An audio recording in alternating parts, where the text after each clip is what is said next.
എല്ലാവർക്കും white zone ഫുട്ബോളിലെ മറ്റൊരു വീഡിയോയിലേക്ക് സ്വാഗതം. ഈ ഒരു വീഡിയോയിൽ നമ്മൾ നോക്കാനായിട്ട് പോകുന്നത് ഇന്നലെ റയലിന് കളി ഉണ്ടായിരുന്നു. റയൽ വിഎസ് വലൻസിയ മത്സരം. നമുക്കറിയാം, ഈ ഒരു മത്സരം ലാലിഗയിൽ ആദ്യം നടന്നപ്പം ബെർണാബ്യൂവിൽ വെച്ച് കണ്ട് ഏകദേശം 5-1 എന്നുള്ള മാർജിനിൽ റയൽ വിജയിച്ച മത്സരമാണ്. അത്രയും ഭൂരിപക്ഷത്തോടു കൂടി ബെർണാബ്യൂവിൽ റയൽ മാഡ്രിഡിന് വലൻസിയനെ പരാജയപ്പെടുത്താൻ കഴിഞ്ഞിട്ടുണ്ടായിരുന്നു. പക്ഷേ ഇന്നലെ നടന്നിട്ടുണ്ടായിരുന്ന ആ ഒരു മത്സരം 2-2 എന്നുള്ള ഡ്രോയിലാണ് അവസാനിച്ചിട്ടുണ്ടായിരുന്നത്. അതിൽ തന്നെ റയലിന് വേണ്ടി 2 ഗോൾ അടിച്ചിട്ടുണ്ടായിരുന്നത് ഈ ഒരു വിനീഷ്യസ് ജൂനിയറാണ്.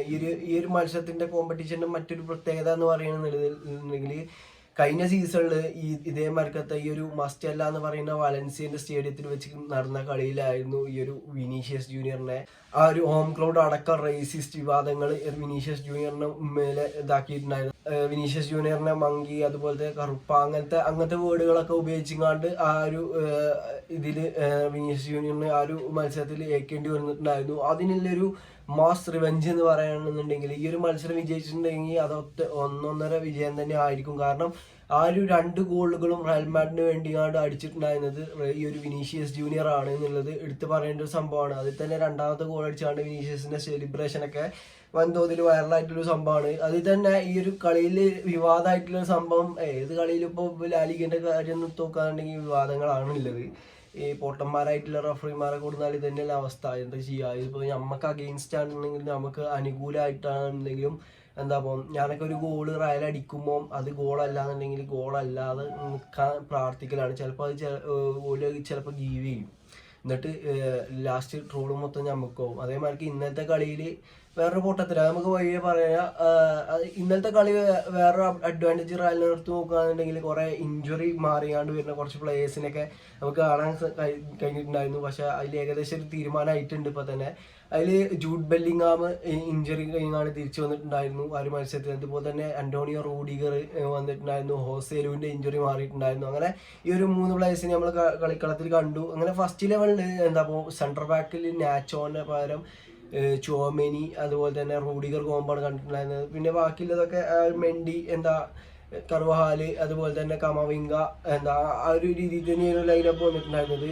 ജൂഡ് ബെല്ലിംഗാം അങ്ങനെ തന്നെയാണ് ലൈനപ്പ് ഒക്കെ ഉണ്ടായിരുന്നത്. അതിന്റെ ആദ്യ കുറച്ച് മിനിറ്റുകൾ നോക്കുകയാണെന്നുണ്ടെങ്കിൽ ആ ഒരു വലൻസിയ ഫസ്റ്റ് ഗോൾ അടിക്കുന്ന കാര്യങ്ങളൊക്കെ നോക്കുകയാണെന്നുണ്ടെങ്കിൽ എല്ലാം റയൽ മാഡ്രിഡിന്റെ കൺട്രോളിലായിരുന്നു. പൊസിഷൻ അങ്ങനെ എല്ലാം നല്ല മാനേജ് ചെയ്തുകൊണ്ട് പോകുന്നു. പക്ഷെ അപ്പോഴും റയലിന് നല്ലൊരു അറ്റാക്ക് നടത്താൻ കഴിഞ്ഞിട്ടില്ല. പക്ഷെ ഈ ഒരു വലൻസിയന്റെ കാര്യം എടുത്ത് നോക്കുകയാണെന്നുണ്ടെങ്കിൽ അവർ ഫസ്റ്റ് അറ്റാക്കിന്റെ ഗോൾ അടിക്കണം നമ്മൾ കണ്ടു.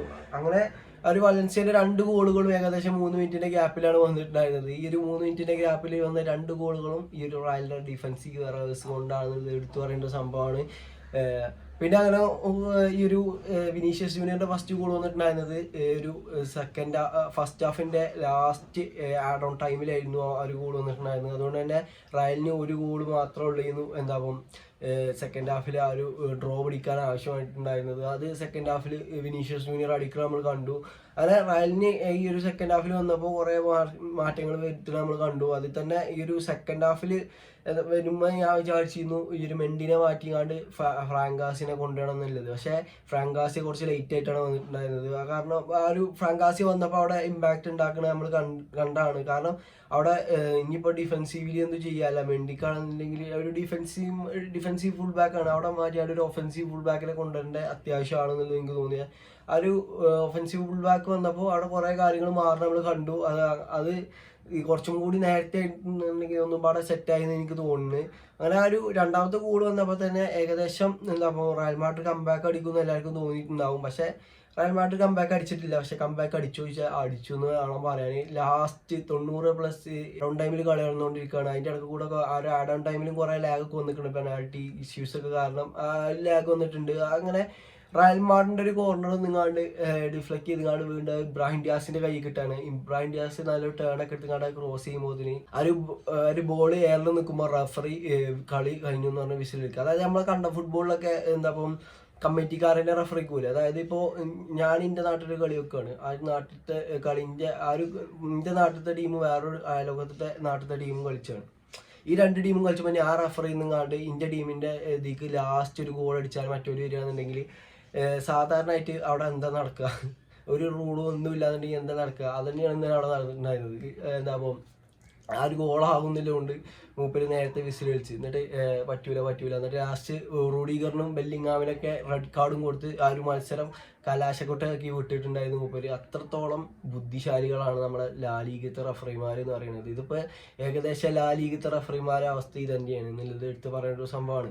ഇതിപ്പോൾ പല ആൾക്കാർ ISL ഒക്കെ കാണുന്നവർക്ക് തോന്നുന്നുണ്ടാവും വാർ വന്നാൽ കുറേ ശരിയാവും എന്നുള്ളത്. വാർ വന്നാൽ അത് കുറേയൊക്കെ ശരിയാവും, പക്ഷെ ബുദ്ധിയില്ലായ്മ ശരിയാവില്ല ഒരു റഫറിമാരുടെയും. അപ്പോൾ ഇതൊക്കെയാണ് ആ ഒരു മത്സരത്തെ കുറിച്ചിട്ട് പറയാനുള്ളത്. ഇതിപ്പോൾ ഞാനിപ്പോൾ പോയിന്റ് ടേബിളൊന്നും നോക്കിയിട്ടില്ല. എന്തായാലും റയൽ മാഡ്രിഡിന് ഈ ഒരു മത്സരത്തിൽ നിന്ന് ഒരു പോയിന്റ് നേടാൻ കഴിഞ്ഞിട്ടുള്ളൂ. അപ്പോൾ ഇന്നത്തെ വീഡിയോ ഇത്രേ ഉള്ളൂ. ഈ ഒരു വീഡിയോ നിങ്ങൾക്ക് ഇഷ്ടപ്പെടാന്നുണ്ടെങ്കിൽ തീർച്ചയായിട്ടും കൂടെ നിൽക്കുക. അതുപോലെ തന്നെ ആ ഒരു റഫറിൻ്റെ ഡിസിഷനെ കുറിച്ച് കണ്ട് നിങ്ങളുടെ അഭിപ്രായം തീർച്ചയായിട്ടും കമൻറ്റ് ചെയ്യുക. ഇതിൻ്റെ ഒരു ഇതിൽ പറയുകയാണെന്നുണ്ടെങ്കിൽ അപ്പോഴൊന്നും വിസിൽ വിളിക്കരുത്. അതായത് അഡ്വാൻറ്റേജ് ബോളാണ്.